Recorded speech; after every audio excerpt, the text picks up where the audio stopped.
आचरण में स्वधन को किस ढंग से माना गया उसको देखिए, स्वनारी स्वपुरुष को किस ढंग से माना गया उसको देखिए। दयापूर्ण कार्य का यदि जो प्रारंभिक स्वरूप देखते हैं, हर मानव में समानता है और हर मानव समझदार हो सकता है, समझदार होना चाहता है, इसको नहीं स्वीकारा गया। तो जितना स्वीकारा गया बौद्धिक रूप में या दर्शन के रूप में, उसको लोगों ने किया। अभी मानवीयतापूर्ण आचरण जो कहा जा रहा है कि सार्वभौम रूप से जी सके हर व्यक्ति, ऐसा आचरण, इसको मानवीयतापूर्ण आचरण कहते हैं। इन दोनों में अंतर है। और यदि किसी ने उस समय किया भी होगा ऐसा आचरण, बहुत सारे गृहस्थ किए, लेकिन उनको सामाजिक स्वीकृति नहीं मिली, वो सेकंड ग्रेड का आचरण माना गया। मान लो कोई कर भी दिया,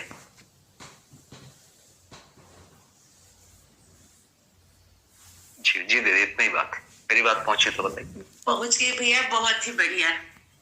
मतलब जो मान्यता थी उस आधार पर ही वहां पर मूल्यांकन हुआ आचरणों का। जी जी, बहुत बढ़िया भैया, थैंक यू भैया। भैया एक प्रश्न और भी इस रूप में बना था, जैसा कि आपने रखा था कि जो परमाणु सिद्धांत प्रचलित साइंस के द्वारा रखा है उसको हम लोग मान रहे हैं, ऐसे ही बाबा जी के द्वारा भी जो रखा है उसको भी हम लोग मान ही सकते, मतलब मान लेते हैं, तो क्या होगा? जी, तो इसको थोड़ा स्पष्ट करेंगे कि। जी भैया, मानने का मतलब है कि मूल रूप में इलेक्ट्रॉन, प्रोटॉन और न्यूट्रॉन, तीन प्रकार के फंडामेंटल पार्टिकल माने जा रहे थे। एक को धन आवेशित, एक को ऋण आवेशित, एक को बिना आवेशित कह रहे हैं। और इसके आधार पर इन्होंने पूरा मॉडल खड़ा किया। इसमें ऊर्जा कहां पर है? ऊर्जा धन और ऋण के रूप में ही, जो शक्ति है या गति है या जो आकर्षण है और विकर्षण है, ये जो भी फॉर्म है वो इसी के रूप में। और इस आधार पर उन्होंने पूरे सृष्टि को व्याख्या करने की कोशिश किया। लेकिन परमाणु अंश अपनी धुरी पर क्यों घूम रहा है, या पृथ्वी अपनी धुरी पर क्यों घूम रही है, चंद्रमा अपनी धुरी पर क्यों घूम रहा है, इसको ऊर्जा कहां से मिल रही है, इस पर कोई बात नहीं हो रही है ना। ये बना हुआ है प्रश्न।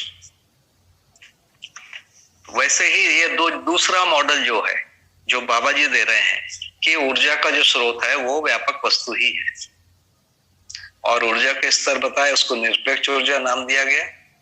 निरपेक्ष ऊर्जा में डूबे घिरे भीगे होने के कारण परमाणु के स्तर पर परमाणु अंशों में जो गतिशीलता दिखती है, और बड़े बड़े जो ग्रह गोलों में जो गतिशीलता दिखती है, वो सारी चीजें हम पहचान पाते हैं।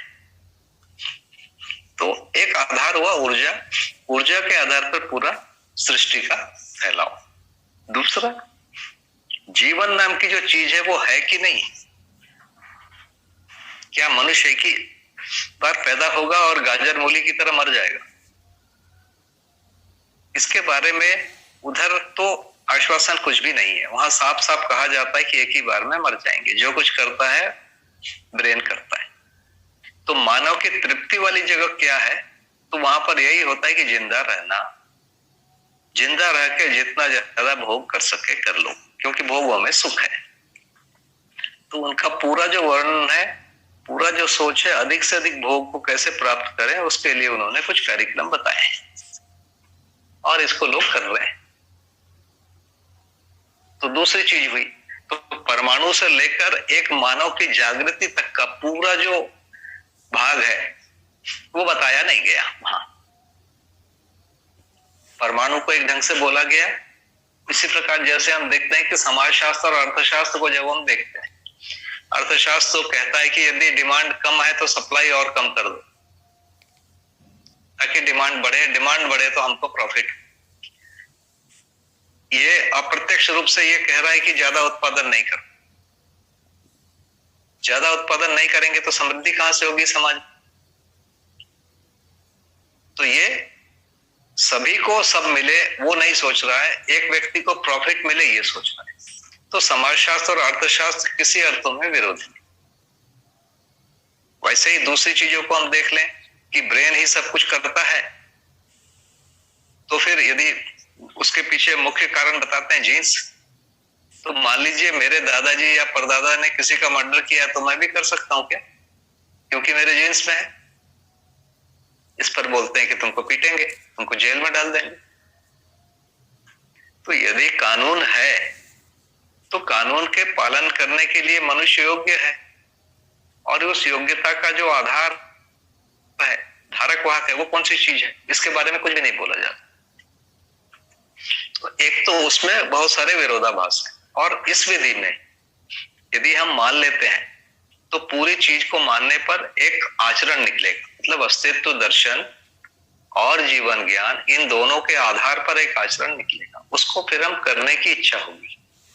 तो पहला जो चीज है अनुकरण, अनुसरण, आज्ञा पालन, जो घर में बच्चे बड़ों को देखकर करते हैं एकदम छोटे अवस्था में। जिस घर में लोग मांसाहार करते हैं उस घर में बच्चे मांसाहार करते हैं। जिस घर में मदिरा चलती है छोटे बच्चे थोड़े बड़े होकर मदिरा पी लेते हैं। जिस घर में जो सिगरेट बीड़ी इस प्रकार की चीज करते हैं तो बड़े उसको भी कर लेते हैं। या जिस घर में जैसी भाषा बोलते हैं अच्छी या बुरी, उसको बच्चे बोलने लगते हैं। तो कुछ चीजें आज्ञा पालन, अनुकरण, अनुसरण पूर्वक चल रही है, ये एक स्थिति आ जाती। लेकिन जब हम दर्शन को पढ़ते हैं, दर्शन को पढ़ने का मतलब होता है कि हमने पहले जो हम खासकर अभी प्रौढ़ लोगों की बात कर रहे हैं या युवाओं की बात कर रहे हैं, जिनके पास दुनिया का एक वर्ल्ड व्यू आ गया है, जो पुस्तकों को पढ़कर कुछ चीजें जो अभी जो स्कूल में पढ़ाए जाते हैं, एक तो वो आ गया है, दूसरा समाज से भी कुछ सुन लिया होता है, और इन दोनों के साथ जब इसको भी सुनता है तो वो एक तार्किक निष्कर्ष पर पहुंच सकता है कि क्या सही है इसमें। तो पहला जैसा घर में करके आया है, स्कूल में जो पढ़ लिया पढ़ लिया। इसके बाद जब इसको पढ़ता है तो एक प्रकार से सब चीजों को जोड़कर घटाकर एक वो तार्किक निष्कर्ष निकाल लेते हैं। तो जिसको हम कहेंगे मानने से थोड़ा सा ज्यादा है, क्योंकि उसके पास एक हर जगह को जोड़कर देखा गया है, हर आयामों में देख लिया है। तो यदि ये तार्किक निष्कर्ष निकाल लिया जाए, जिसको हम बोलते हैं कि तर्क पूर्वक उसने चीजों को समझ लिया। अब ऐसी स्थिति में अब यदि वो आचरण करता है, कि आचरण करने की इच्छा होती है और करता है, तो आचरण करने के साथ साथ धीरे धीरे उसका सुख का लेवल स्टार्ट होता है। जैसे एक व्यक्ति सबसे झगड़ा करेगा तो उसके ऊपर तो समाज का दबाव ज्यादा रहेगा, और एक व्यक्ति झगड़ा नहीं करता है, अच्छी बात है बोलता है, उसको लोग कम दबाव डालते हैं या बिल्कुल नहीं डालते। तो ऐसी स्थिति में वो व्यक्ति तो समाज से सुखी है ना, वातावरण के दबाव से मुक्त है या न्यूनतम कष्ट में है। तो जैसे जैसे उसका सही आचरण होने लगता है, बौद्धिक वाली स्वीकृति और ये आचरण, इन दोनों के योगफल में उसको सुख स्टार्ट होता है, जिसको बोल रहे हैं कि अपराध के अभाव में आशा का प्रत्यावर्तन होता है और इसमें सुख होता है, अन्याय के अभाव में विचार का प्रत्यावर्तन होता है। तो इस क्रम से हम धीरे धीरे आगे बढ़ सकते हैं। तो पहले भी इस दर्शन को सुनने के बाद मानने वाली प्रक्रिया होगी। मानने वाली प्रक्रिया में यदि हम तार्किक निष्कर्ष पूरा नहीं निकाल पाएंगे और मानेंगे, तो जब भी हमारे पास विरोधाभासी स्थितियां आएंगी तो हमारे अंदर अंतर्द्वंद होगा, और अंतर्द्वंद में सही और गलत के निर्णय में हमको तकलीफ हो गई तो कई बार हम इधर चले जाएंगे, कई बार उधर चले जाएंगे।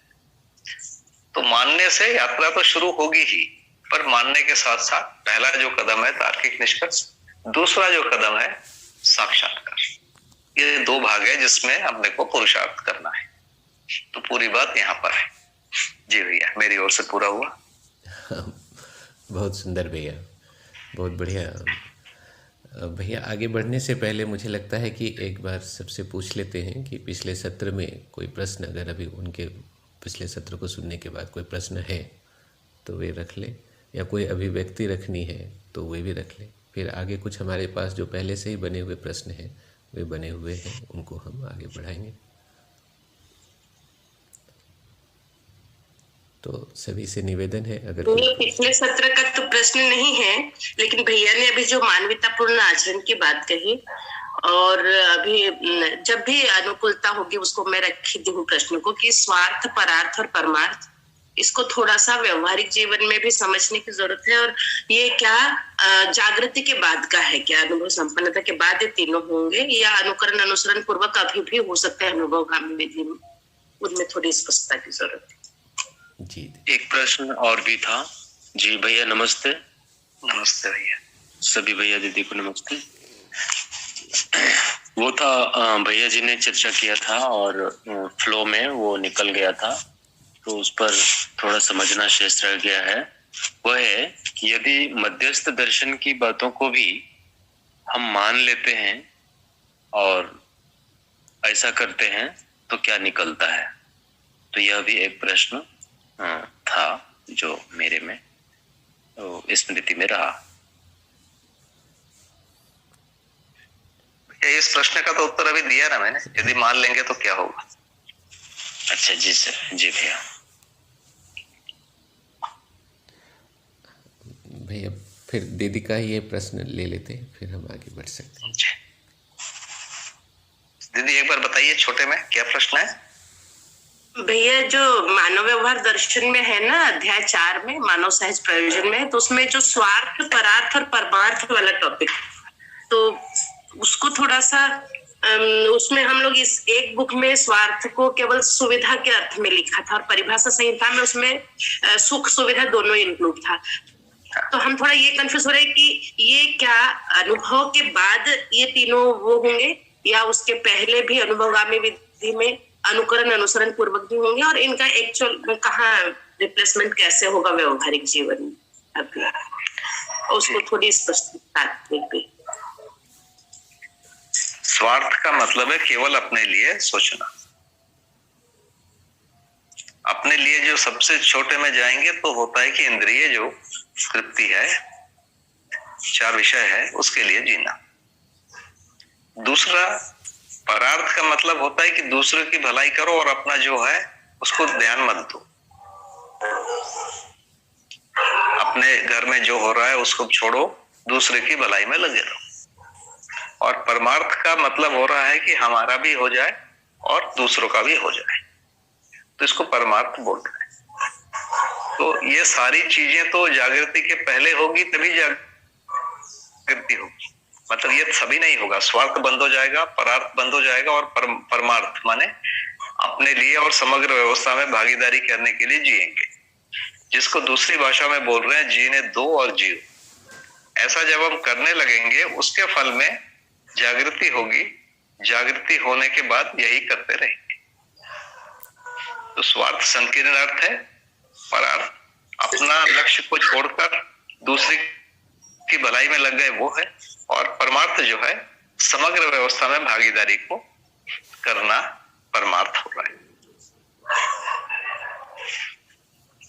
तो समग्र व्यवस्था में भागीदारी कोई बहुत अलग चीज नहीं है। जैसे मैं यदि स्वधन कर रहा हूं प्राकृतिक नियमों का पालन करके और सामाजिक नियमों का पालन करके, वैसे ही स्वनारी या स्वपुरुष कर रहा हूं और वैसे ही दयापूर्ण कार्य कर रहा हूं, तो ये अपने आप में परमार्थ का स्वरूप है।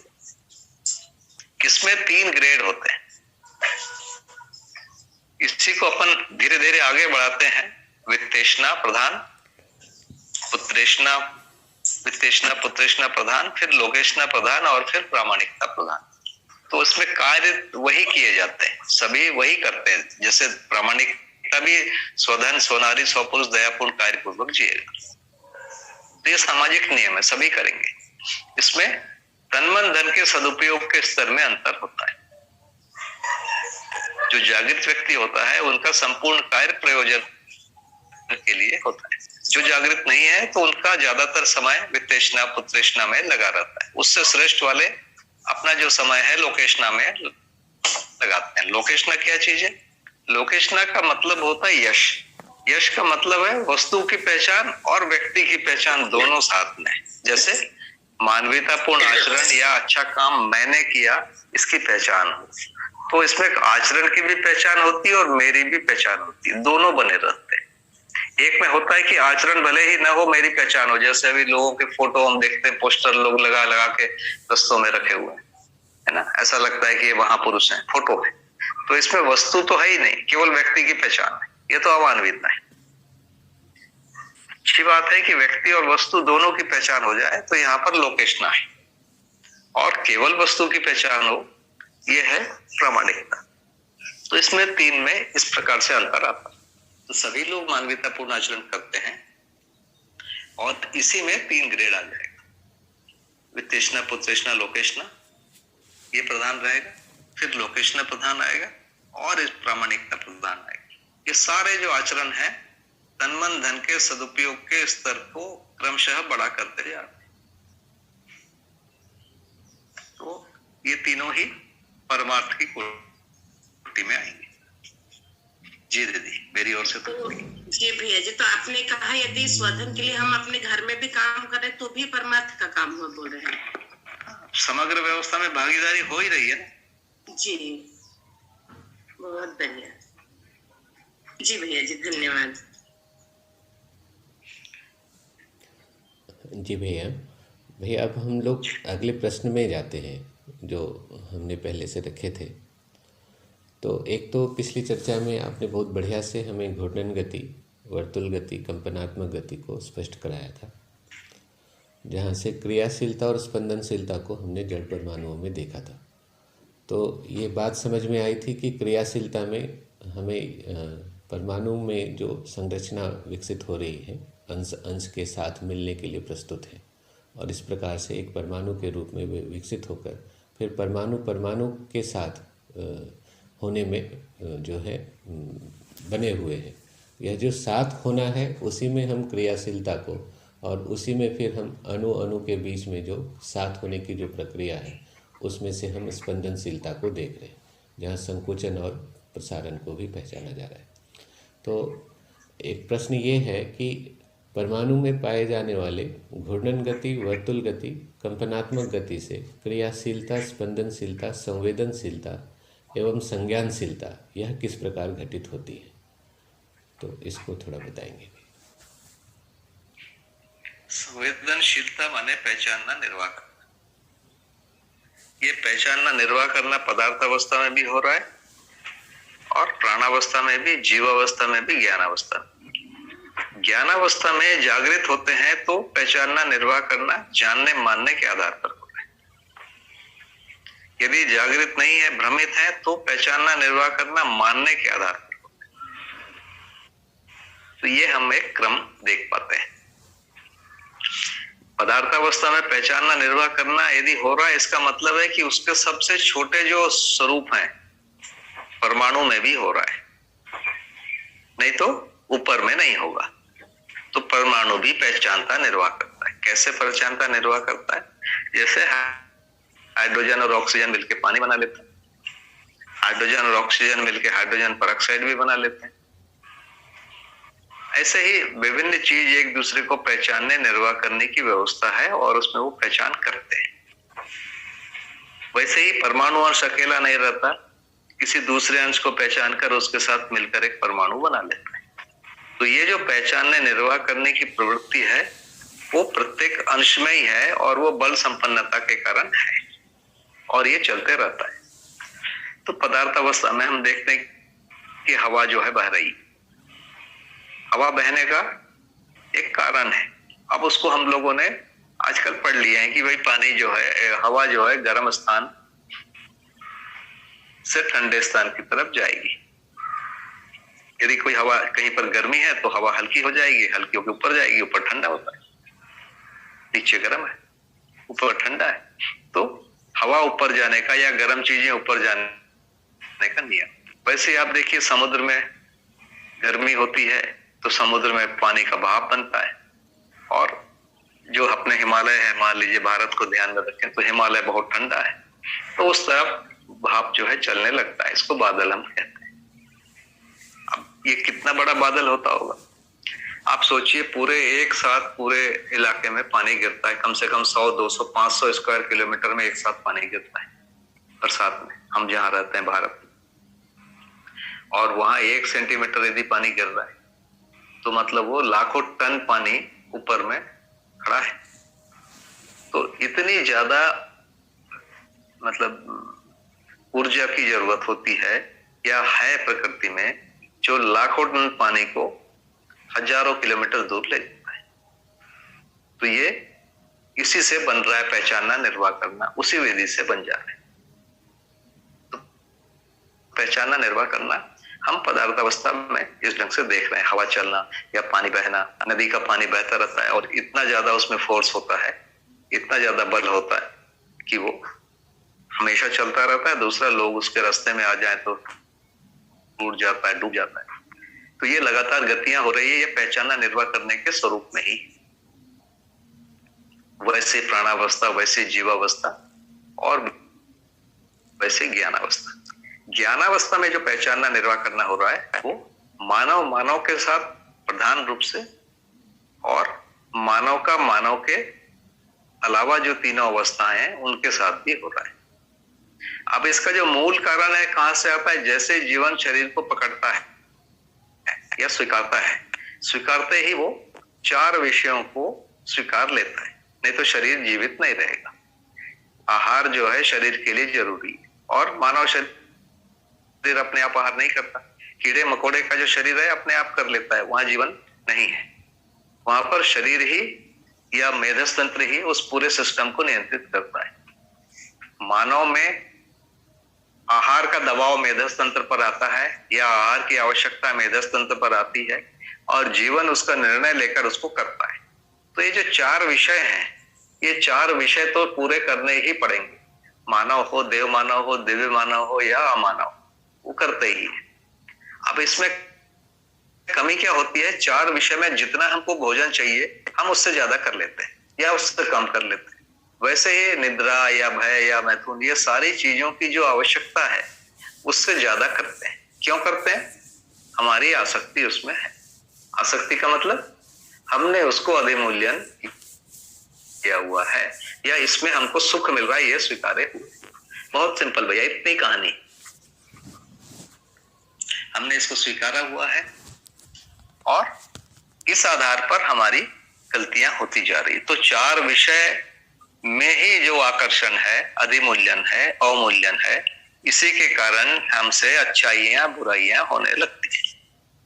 और इसी का जो दूसरा स्वरूप है, जब हम ठीक से समझ जाते हैं कि शरीर के लिए इतना ही चाहिए, तो हम सामाजिक, प्राकृतिक और बौद्धिक नियमों से इन चीजों को पूरा करते हैं। जब हम सामाजिक नियमों से पूरा करते हैं, बौद्धिक और प्राकृतिक, तो ये चार विषय मेरे भी पूरे होते हैं और पूरी दुनिया के पूरे होने की संभावना रहती है। और दूसरी अवस्था में हम क्या कर रहे हैं? केवल मेरा पूरा हो, दूसरे का ना हो। इसी को परधन, पर नारी, पर पुरुष और पर पीड़ा कह रहे हैं। या कुछ लोग उल्टे कर लेते हैं कि भैया खुद का ही छोड़ो, केवल दूसरे का करो, अपना शरीर मरता है मरने। तो ये दोनों चीजें अतिवाद होने के कारण व्यवस्था नहीं। तो मुख्य जो कारण है मानव के गलती करने का, तो शरीर के साथ जो अधिमूल्यन, अवमूल्यन है या निर्मूल्यन है, वो जुड़ जाता है। और वो जुड़ने के कारण हम जो काम करते हैं वो प्राकृतिक, सामाजिक और बौद्धिक नियम के विपरीत हो जाते हैं। तो हमको करना क्या है? सिंपल, कि सामाजिक, बौद्धिक और प्राकृतिक नियमों के हिसाब से आहार, निद्रा, भय, मैथुन को पूरा करना है।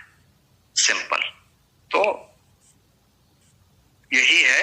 तो इसी को हम दूसरी भाषा में कह रहे हैं संज्ञानशीलता के आधार पर संवेदनशीलता को नियंत्रित करना। संज्ञानशीलता माने सामाजिक नियम, प्राकृतिक नियम, बौद्धिक नियम। इन नियमों से हम शरीर को चलाने की कोशिश करें, चारों विषय को पूरा करें। इसी के क्रम में, इसी के जो स्टेज है, इसी का नाम दिया है वित्तेषणा, पुत्रेषणा, लोकेषणा, प्रामाणिकता। माने प्रामाणिकता में जितना चाहिए उतना ही चार विषय को पूरा किया जा रहा है, उससे अधिक थोड़ा भी ध्यान नहीं दिया जा रहा है। बाकी जो अपनी शक्तियां हैं, जीवन शक्तियों को कहाँ लगाना है, लोगों को ये समझाने में कि इतनी ही आवश्यकता है शरीर के लिए, इससे ज्यादा बड़ी आवश्यकता है सामाजिक, प्राकृतिक और बौद्धिक नियमों को पूरा करने का, और उसके पीछे क्यों और कैसे वाले सारे उत्तर को देने के लिए। तो ये भैया पूरा नियम होता है। तो मेरी बात भैया यहाँ तक है, कुछ इसमें छोटा हो तो बताइए। जी भैया, जो कंपनात्मक गति है, जो बताया गया है कि जीवन में कंपनात्मक गति अधिक होते हैं, वर्तुल गति और घूर्णन गति कम होते हैं। और ये जो कंपनात्मक गति अधिक होते हैं, इसका क्या तात्पर्य है और ये संवेदनशीलता और संज्ञानशीलता से क्या अर्थ रखता है, इसको थोड़ा और स्पष्ट कराएंगे। कंपनात्मक गति और वर्तुल गति ये किसी भी परमाणु में होता है। तो जड़ परमाणु में वर्तुल गति कंपनात्मक गति से अधिक होती है और चैतन्य परमाणु में कंपनात्मक गति वर्तुल गति से अधिक होती है। इसको हम पहचान लें। अब जो आशा है, विचार है, इच्छा है, ये सब क्या है? ये कंपनात्मक गति के ही स्वरूप हुए, क्योंकि जड़ में कंपनात्मक गति कम होने के कारण वर्तुल गति का ही प्रभाव दिखता है और वो जड़ केवल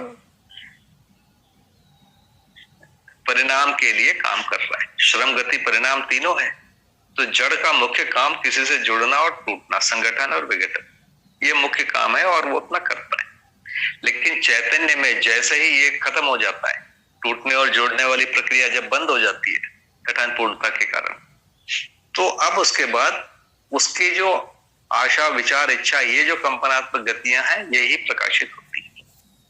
तो आशा माने कंपनात्मक गति का एक स्वरूप, विचार माने कंपनात्मक गति का स्वरूप, इच्छा माने कंपनात्मक गति, ये सारी चीजें सभी ये कंपनात्मक गति के ही स्वरूप का नाम। अब इस कंपनात्मक गति में दो परिवेशों के बीच में जो कंपनात्मक गति में तालमेल हो जाए, इसी का नाम सुख है। जैसे मन और वृत्ति के बीच में, वृत्ति और चित्त के बीच में शांति, चित्त और बुद्धि के बीच में संतोष, बुद्धि और आत्मा के बीच में आनंद। तो ये कंपनात्मक गतियों में तालमेल का ही नाम है। यदि इसको अपन गति की भाषा में बोलेंगे तो कंपनात्मक गति आएगा, नहीं तो हम दूसरी जब भाषा में बोलते हैं तो विचार के अनुसार आशाएं हो जाए, इच्छा के अनुसार विचार हो जाए, इस रूप में कह रहे हैं। तो ये कंपनात्मक गति के ही नाम है। ये होता कब है? होना चाहिए, समझ में आ गया। ये होता कब है? जब हम सामाजिक, प्राकृतिक और बौद्धिक नियम का पालन कर लेते हैं तो ये पूरे एक दूसरे से अनुरूप होने लगते हैं। तो ये कंपनात्मक गति को व्यवहारिक रूप में जब लाते हैं, कार्यक्रम के रूप में, तो वो आता है सामाजिक नियम, प्राकृतिक नियम, बौद्धिक नियम, इस रूप में आता है। जी भैया, मेरी बात पहुंची तो बताइए, कुछ छूट गया हो तो। हाँ, ये बढ़िया अब समझ में आ रहा है भैया। तो जो कंपनात्मक गति को हमने जड़ परमाणुओं में देखा था, जिसका एक उदाहरण आपने रखा था कि जैसे सूर्य के चारों तरफ धरती घूम रहा है, तो जो धरती घूम रही है तो उसमें एक तो वर्तुल गति जो अपने अक्ष पे ही वह घूमती है, और दूसरा घूर्णन गति जो वो चारों तरफ सूर्य के चारों तरफ जाती है, और तीसरा थोड़ा उल्टा बोल रहे हैं भैया आप। जी, घूर्णन अपने अक्ष पे है, वर्तुल सूर्य के चारों तरफ। हाँ, सॉरी दीदी। तो इस प्रकार से ये दो गति, और कंपनात्मक गति को कहा कि अपने अक्ष पे ही यह कंपन करता हुआ देखने में आता है। तो इस प्रकार जीवन परमाणु में ऐसा कैसा, मतलब कंपन जो है वह कैसे वह अपने परिवेश में ही मतलब नियोजित होता है, अर्थात प्रत्यावर्तित होने लगता है, इसको और स्पष्टता से थोड़ा जानना चाहते हैं। जी, जीवन में भी वैसे ही घूर्णन गति होती है हर अंश में, और हर अंश जो एक परिवेश में घूमता है तो वो परिवेश पूरा वर्तुल गति कहलाएगा। और हर अंश वैसे ही अपने अक्ष में जो घूम रहा है, वो जो अक्ष है वो हिलता डुलता रहता है, जिसको कंपन बोलेंगे। दूसरा, जिस परिवेश में घूम रहा है वो परिवेश भी ऊपर नीचे हो रहा है, माने उस परिवेश में भी कंपन हो रहा है। कंपन दोनों प्रकार से हो रहा है, वर्टिकली या हॉरिजॉन्टली। मतलब एक तो अंडाकार होता है, और जो अंडाकार होता है उसका जो कोण है हमेशा बदलता रहता है, इसीलिए दो जो शीर्ष होंगे अंडे के वो एक जगह पर ना रहेंगे, वो घूमते रहेंगे। इसको कहेंगे हम कंपन। दूसरे रूप में, जिस प्लेन में घूम रहा है, यदि वो हॉरिजॉन्टल प्लेन है तो वो प्लेन भी ऊपर नीचे हो रहा है, तो इस रूप से उसमें गति दिखेगी, कंपन वाली गति। तो कंपन गति यदि अपन इसको भौतिक रूप से देखने जाएंगे तो इस रूप में दिखता है। अब इन दोनों अंशों का आपस में, जो दोनों अंशों का भी, दोनों परिवेशों का भी आपस में एक पहचान है। अस्तित्व में पहचान एकदम निरंतर होने वाली क्रिया है। तो पहला परिवेश दूसरे परिवेश को पहचानता है, ये कार्यक्रम है मुख्य। तो मुख्य में जीवन में क्या हो रहा है, मन जो है वृत्ति को नहीं पहचान रहा है, या वृत्ति चित्त को नहीं पहचान रहा है, या चित्त बुद्धि को तो बिल्कुल ही नहीं पहचान रहा है। भ्रमित अवस्था बुद्धि चित्त को पहचान रही है, बुद्धि का संकेत चित्त ले नहीं रहा है। तो ये पहचानना, यह एक दूसरे के कंपन गति को पहचानने की बात हो रही है।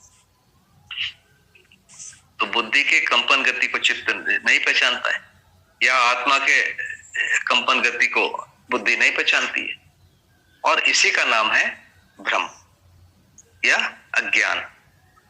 तो जानना कहां से है, आत्मा व्यापक को पहचान ले, बुद्धि आत्मा को पहचान ले, चित्त जो है वो बुद्धि को पहचान ले।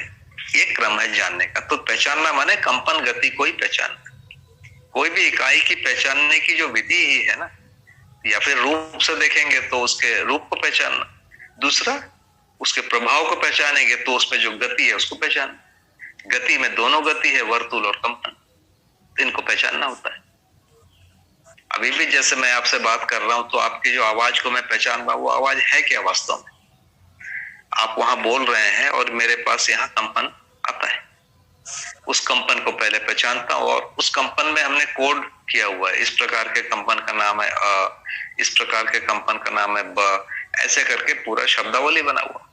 तो हमने इस कंपन को ही कोडिंग कर दिया है, और फाइनली जो भी आपके गले में कंपन होता है वो आपके जीवन में कोई कल्पना है, उस कल्पना के अनुरूप कंपन हो रहा है, उसी को कहते हैं भाषा। तो आपके जीवन में कल्पना है, उसके अनुसार आपके गले में कंपन होता है। वो कंपन इस प्रकार के जो इलेक्ट्रॉनिक मीडियम के द्वारा मेरे कान तक पहुंचता है, और मैं उस कंपन को वापस डिकोड करता हूं। तो आपने जो कल्पना की है सेम वैसी कल्पना मैं करने में सक्षम हो जाता हूं। वैसे ही मेरे पास जो कल्पना होती है वो आप करने लगते हैं। इस प्रकार से हम दोनों के कल्पना में एक रूपता होने की प्रक्रिया शुरू हो जाती है वार्तालाप में। तो ये कंपनात्मक गति का ही फैलाव है। तो सारी चीजों को देखने के हमारे पास दो ही विधि है, रूप और गुण। रूप माने इकाई, उसका दिखता कैसा है। गुण का मतलब है गति, गति माने वर्तुल गति और कंपन गति। तो ये सारी चीजें, गंध है, भाषा है, जो भाषा अपने आप में कंपन गति का ही स्वरूप होता है। तो जीवन की कल्पना को हम शब्द में या भाषा में बदलते हैं और दूसरे तक पहुंचाते हैं। तो ये भी कंपन गति का ही स्वरूप है।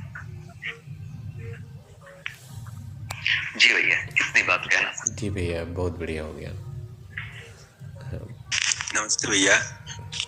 जी भैया, वर्तुल गति को केवल अंशों के आपस में घूमने की प्रवृत्ति आएगी और किसी रूप में हम पहचानेंगे? नहीं, वर्तुल गति उतना ही। बस, धन्यवाद भैया। अभी आपने जो कहा कि हम कंपन को पहचानने लग जाता है, आत्मा के कंपन को बुद्धि और बुद्धि के कंपन को चित्त। तो और अभी ये भी बात हुई कि हम यदि सामाजिक नियम, प्राकृतिक नियम और बौद्धिक नियम में जीते हैं तो ये चीजें घटित होंगी। तो इसका क्या रिलेशन है कि हम इधर नियम में जी रहे हैं और फिर उधर कंपन को, आत्मा के कंपन को बुद्धि पहचान रही है? इनका आपस में कैसे अंतर संबंध है? जी, तो पहले अपन करते हैं कि जो मन है वो शरीर को कैसे चला रहा है। मन वास्तव में कंपन ही है ना, और वर्तुल नहीं है। वर्तुल नहीं है मतलब वर्तुल व्यक्त नहीं हो रहा है, वो तो अपने आप को बनाए रखने के रूप में। तो मन कंपन का प्रसारण करके मेधस तंत्र में कुछ करता है जिससे हाथ पैर हिलते हैं।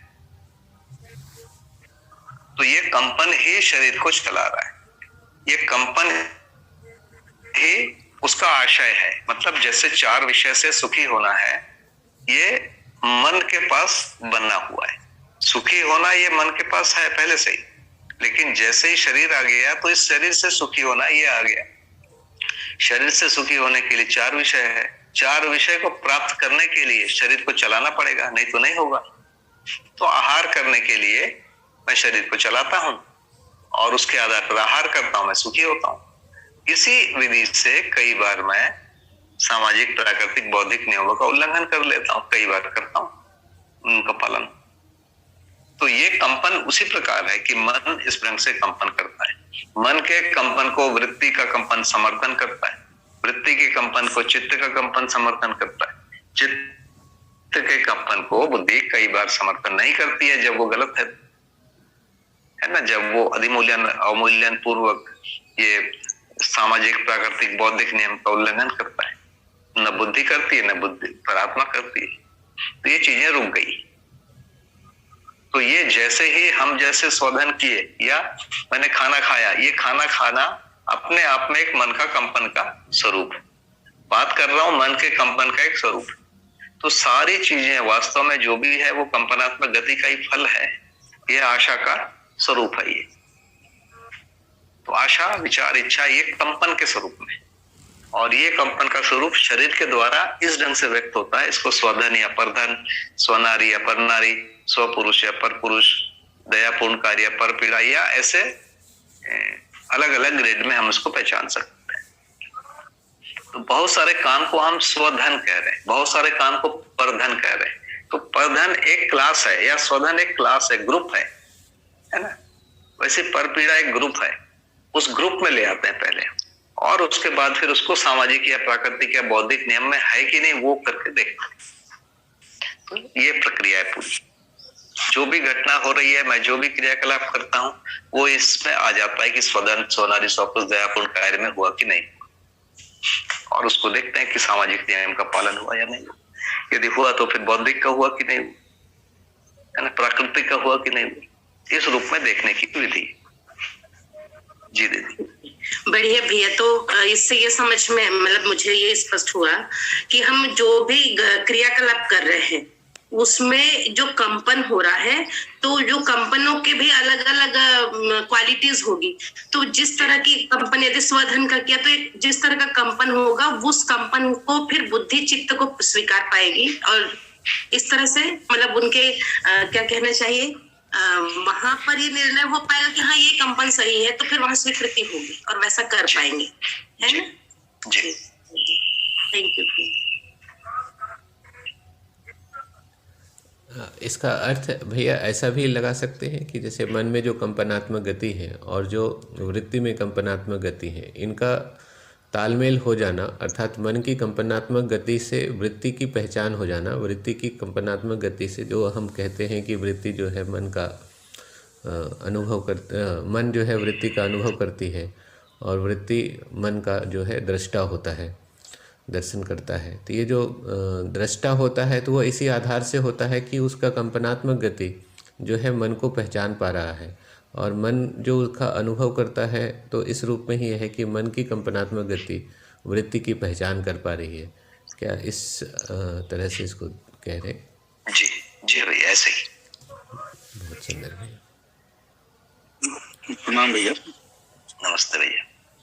भैया ये जो अभी बताया कि जो 4 विषय है, इसको नियंत्रित करना है प्राकृतिक, बौद्धिक और सामाजिक नियम से। तो सबसे पहले प्राकृतिक, बौद्धिक और सामाजिक नियम को समझना पड़ेगा। उसके अनुरूप मन में ये नियंत्रण लाना होगा कि हम आहार कितना करना है, और स्वयं उत्पादन करके स्वधन के आधार पर आहार करना। इसी प्रकार 4 विषय जो हैं वो सबसे पहले उसके लिए अपनी तैयारी, समझ के साथ उसका स्वयं में हम स्वधन के रूप में तीनों नियम का पालन करते हुए स्वधन के रूप में सबसे पहले हमारे पास हो, और स्वधन का एक उपयोग अपने लिए और एक उपयोग समाज गति के लिए, इस रूप में यदि करते हैं तो आगे की गति मन को समर्थन, वृत्ति को चित्त का, और इस प्रकार समर्थन मिलता जाएगा। इस रूप में ये पूरा है। तो सबसे पहला क्रम समझना, उसके साथ साथ आचरण में आना, ये क्रम होगा भैया जी। तो ये जो बीच में संवेदना है, संवेदना 4 विषय के लिए जो संवेदना है, संवेदना की स्थिति क्या? संवेदना क्या बोला आपने, आखिरी वाक्य? भैया संवेदना किस स्वरूप में होगा? वो वहां से प्राकृतिक, बौद्धिक और सामाजिक नियम से नियंत्रित हो जाएगा, या संवेदना चुप हो जाएगी? क्या होगा यह संवेदना? संवेदना नियंत्रित होती, जैसे अभी मेरी चाय पीने की इच्छा हो रही, बढ़िया सुबह इस समय मैं चाय पीता हूँ, है ना, लेकिन मैं सोच रहा हूँ कि आप लोगों के साथ बातचीत करूंगे, ज्यादा महत्वपूर्ण। इसको क्या कहूंगा मैं? चाय पीने की एक संवेदना हुई, उस संवेदना को मैंने संज्ञानशीलता से अभी नियंत्रित किया हुआ है कि नहीं, आप लोगों से बातचीत में ज्यादा सुख है, या हमने आपके साथ कोई वादा किया है, वादा किया माने एक विश्वास का निर्वाह होगा, इसमें ज्यादा सुख होगा, तो अभी हमने इसको सेकेंडरी कर दिया, बातचीत को प्राथमिक कर दिया। तो ये संवेदनाओं को नियंत्रित किया। एक छोटी सी बात बता रहा हूँ, ऐसी बहुत सारी चीजें, नींद आती है लेकिन नहीं रही, हम उठेंगे और बात करेंगे, तो नींद को नियंत्रित किया, भूख को नियंत्रित किया। तो ऐसे ही चारों विषय और पांचों संवेदना। पांचों संवेदना माने कान से अच्छी संगीत सुनना, नाक से अच्छी सुगंध सूंघना, ये पांचों संवेदनाओं को नियंत्रित करने की बात है ना। तो 4 विषय और 5 संवेदना जुड़े हुए, तो हम इसको करते, जैसे मैंने अभी अगरबत्ती जला दिया, मच्छर होते हैं तो थोड़ा धुआं होना चाहिए, तो अगरबत्ती जला दिया मैंने। अब ये क्या चीज है, सुगंध भी मुझे आ गई और मच्छर से भी बच गया। ये सामाजिक, प्राकृतिक और बौद्धिक नियम से है कि नहीं, तो ये मेरे को लगता है कि है ही है ना। तो हम उन चीजों को जला रहे हैं जो अच्छे हैं, जो मच्छर को कम करे। तो ये क्या है, संवेदना इस समय भी नियंत्रित है। इस समय मैंने संवेदना को रोका नहीं, है ना। अगरबत्ती जलाया, सुगंध लेने का मन हुआ तो अगरबत्ती जलाया, और ये सामाजिक, प्राकृतिक, बौद्धिक नियम से। इसी समय मैंने चाय पीने की चीज को रोका, क्योंकि ये रोकने की चीज है। तो इस आधार पर हम तय करते हैं कि हमने जो भी निर्वाह की बात किया है वो निर्वाह में बाधा न हो, उसके आधार पर संवेदनशीलता को संज्ञानशीलता के द्वारा नियंत्रित किया जाता है। इसमें दोनों चीजें होती है, कभी रोकना होता है, कभी पूरा करना होता है, दोनों करना पड़ेगा। हर समय रोकने से तो शरीर मर जाएगा, तो पूरा करने की हमने विधि और समय बना लिया है। भाई इसी समय भोजन करेंगे, इसी समय सोएंगे, और ऐसा पूरे दुनिया ने कर लिया। इसके आधार पर एक प्रकार की व्यवस्था बन गई। जी भैया, मेरी बात पहुंची? जी भैया, बहुत बढ़िया। मतलब ये जो 4 विषय है वही नियंत्रण संवेदना के आधार पर अनियंत्रित हो जाती है, और जब संज्ञानशीलता होती है तो वो अनियंत्रित हो जाती है। तो यही हाँ, हो जाती है, बोलना ठीक नहीं है, करते हैं। जी जी भैया, करते हैं। मतलब यहाँ संवेदनशीलता में कर नहीं पाते हैं, वहाँ कर पाते हैं। ये बड़ा अंतर ये लगा। हाँ, यदि आप देखेंगे तो परंपरा में बचपन से ही बच्चे को सिखाया जा रहा है, ऐसे बैठो, पैर मोड़ के बैठो, सीधा बैठो, है ना, धीरे बोलो, जोर से बोलो, एक एक करके उसको वही नियंत्रण करना ही सिखाया जा रहा है। वो नियंत्रण जो सामाजिक मर्यादाओं में आता हो या सामाजिक नियम में आता हो। तो पहले आज्ञा पालन के द्वारा उसको नियंत्रित कराते हैं, इस बीच उसको इतना शिक्षा या तर्क हो जाना चाहिए कि वो कारण सहित उसको नियंत्रण करना सीखे। इसी का नाम शिक्षा है। शिक्षा माने संज्ञानशीलता के द्वारा संवेदनशीलता को नियंत्रित करने के लिए क्यों, कैसे बताना, और उसके बाद उसको अभ्यास करने का भी अवसर देना।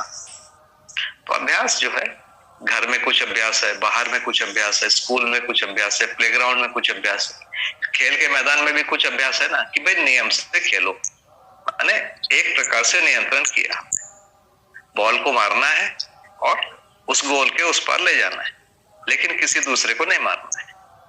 ऐसा करके कुछ हमने नियम बनाए, तो अंततः हम स्वनियंत्रण का एक अभ्यास ही कर रहे हैं। उसमें हमेशा खेल भावना को बड़ी चीज बोलते हैं, खेल भावना ज्यादा बड़ी चीज है, बॉल को गोल में पहुंचाना बड़ा चीज नहीं, क्योंकि खेल भावना को सबसे ऊपर रखा जा रहा है। तो इसको धीरे धीरे बच्चों को अभ्यास किया जा रहा है। हम भी खेले हैं, हम कई बार खेल में लक्ष्य माने जीतना, उसको बड़ा मान लेते थे और लोगों को धक्का दे देते थे या चीटिंग करते थे।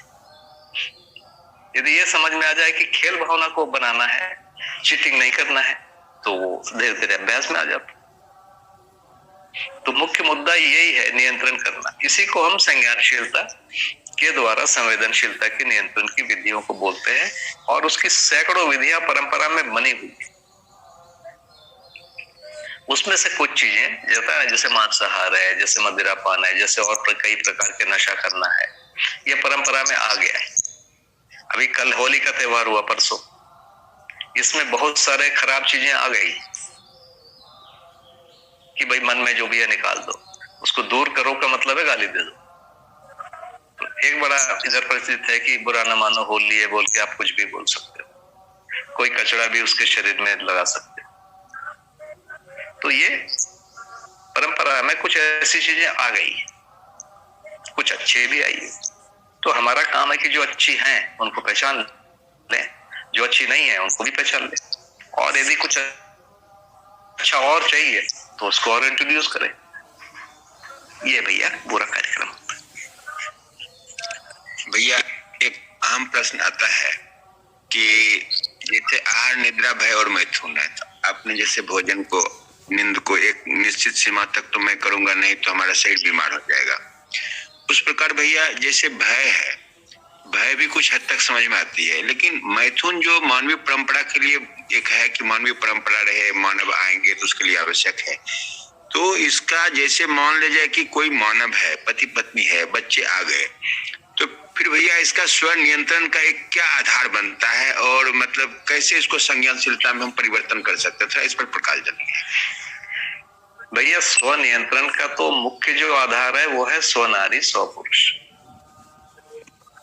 यदि इस सीमा में नियंत्रित हो जा रहा है माने बहुत अच्छा।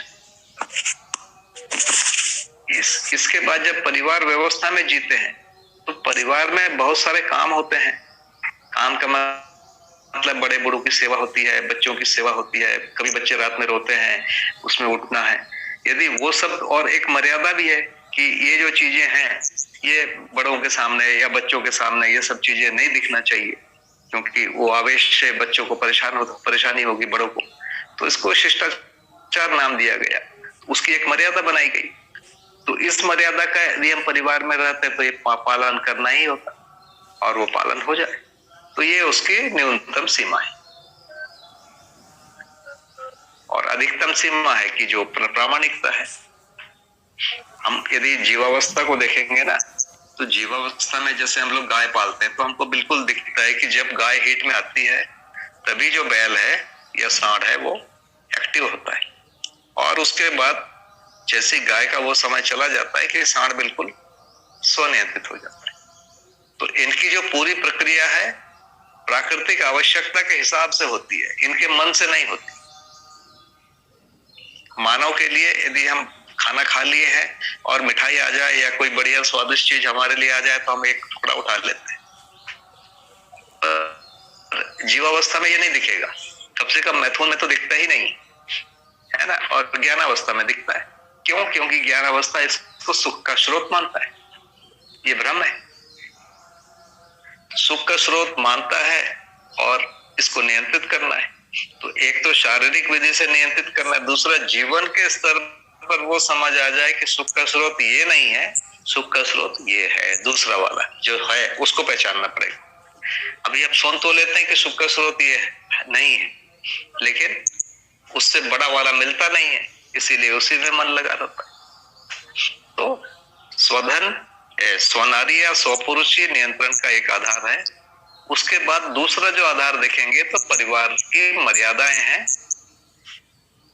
है ना। उसमें दिन भर के काम है, सेवा है, वो करना है, उसके आधार पर नियंत्रण है। और उसके बाद फिर शरीर की आयु के साथ भी कुछ नियंत्रण है ना। और फिर मानसिक नियंत्रण के लिए इस प्रकार के हमारे जो कार्यक्रम है वो भी नियंत्रण है, जो अभी हम लोग कर रहे हैं, सुबह चर्चा कर रहे हैं। तो ये नियंत्रण की विधि है भैया। बहुत सुंदर भैया।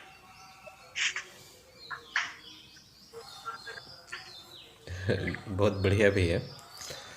भैया समय तो बहुत भाग जा रहा है, ऐसा लग रहा है। एक प्रश्न और ले सकते हैं भैया।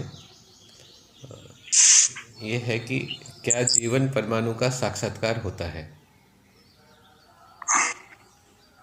जी, इसको थोड़ा भैया सिंपल है। जो भी चीजें निरंतर हैं उनका साक्षात्कार होता है। जैसे व्यापक निरंतर है, जीवन निरंतर है, और बहुत सारी चीजें, उनका साक्षात्कार होता है, होगा।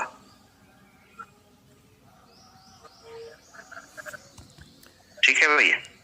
हाँ, व्यापक का भी साक्षात्कार होगा भैया। देखिए, अध्ययन विधि है तो साक्षात्कार के बिना तो बोध नहीं होगा, बोध के बिना अनुभव नहीं होगा।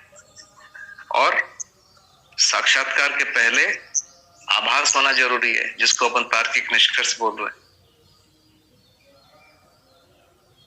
तो विश्लेषण तुलन भी होता है। अभी हम जो बात कर रहे हैं विश्लेषण तुलन में ही कह रहे हैं। तो व्यापक का भी, जीवन का भी, हर चीज का हम पहले सुनते हैं। बोलते हैं, बाबा जी ने लिखा है कि अमानव को भी ब्रह्म भासता है, अनुभव दर्शन में लिखा हुआ है। नहीं तो भासेगा नहीं तो उसको आभास के लिए क्यों दौड़ेगा? जो चीज का भास हो रहा है उसके आभास के लिए जाएगा, उसी के प्रतीति या साक्षात्कार के लिए जाएगा, उसी के अनुभव के लिए जाएगा। तो ये सारी चीजें जितना भी अस्तित्व में है, नियम वगैरह, सबका भास होगा, सबका आभास होगा, सबका प्रतीति या साक्षात्कार होगा, सबका अनुभव होगा। वैसे व्यापक का भी होगा, जीवन का भी होगा। जो चीजें निरंतर नहीं है उसमें केवल भास और आभास होगा, उससे अधिक नहीं होगा। नहीं तो अध्ययन विधि कैसे बोलेंगे? अध्ययन विधि कह ही नहीं सकते हम।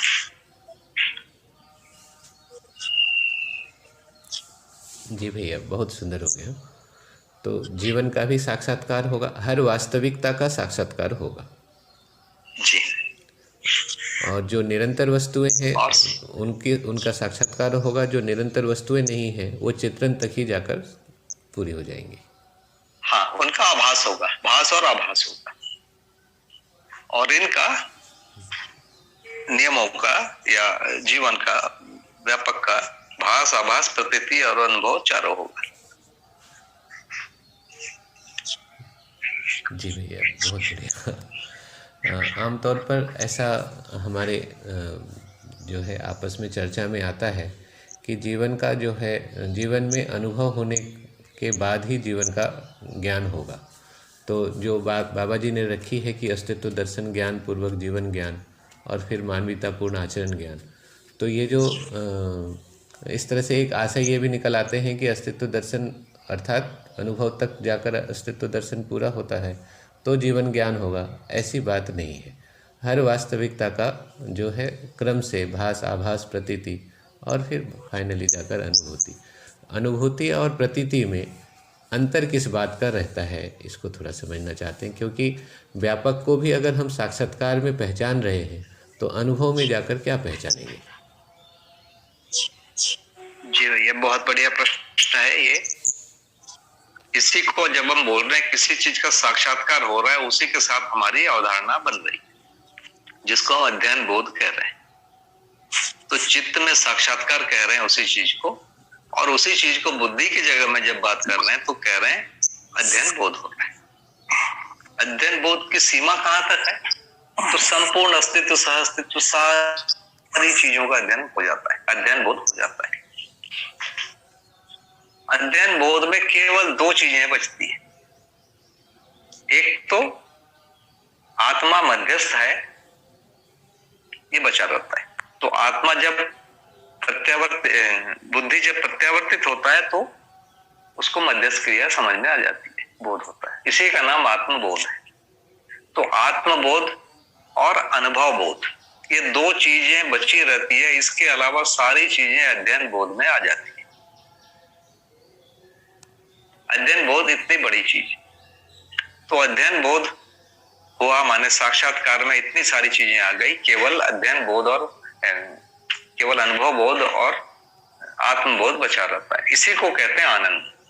तो इसको दूसरी भाषा में कहेंगे तो आनंद और परमानंद नहीं रहता है, बाकी सुख, शांति, संतोष के साथ ये अध्ययन की सारी वस्तु रहती है। यही दोनों में अंतर है।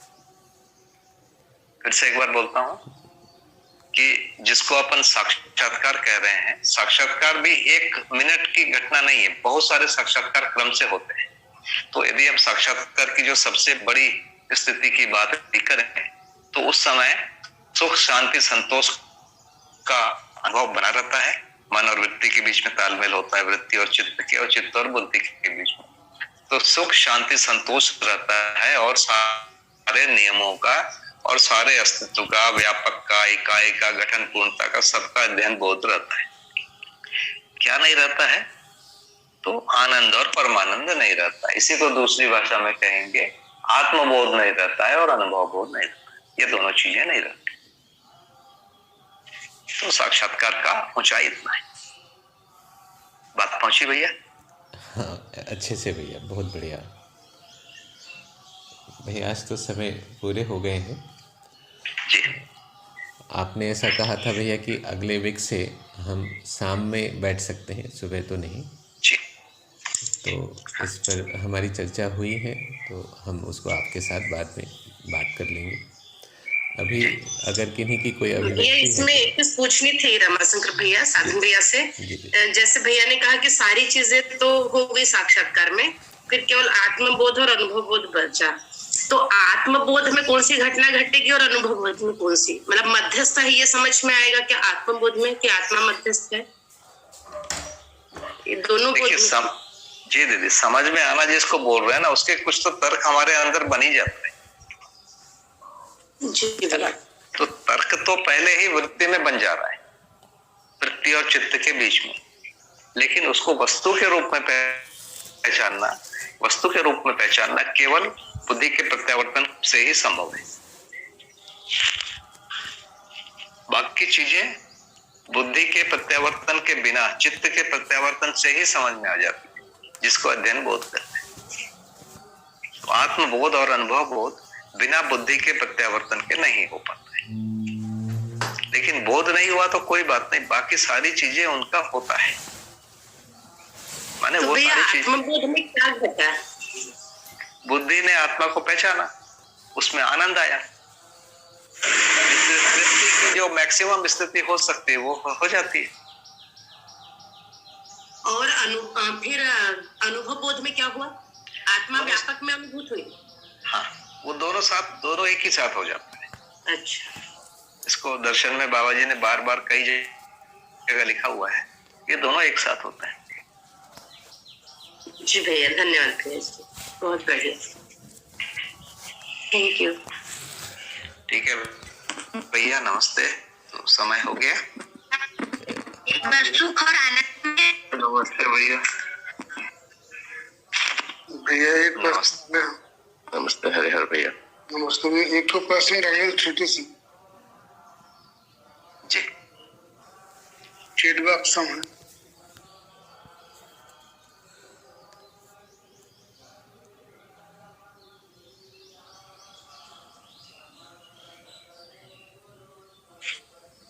चेट बॉक्स में लिखा हूँ। जी भैया, मैं पढ़ दे रही हूँ साधन भैया जी। जी हाँ। एक मिनट निकाल रही।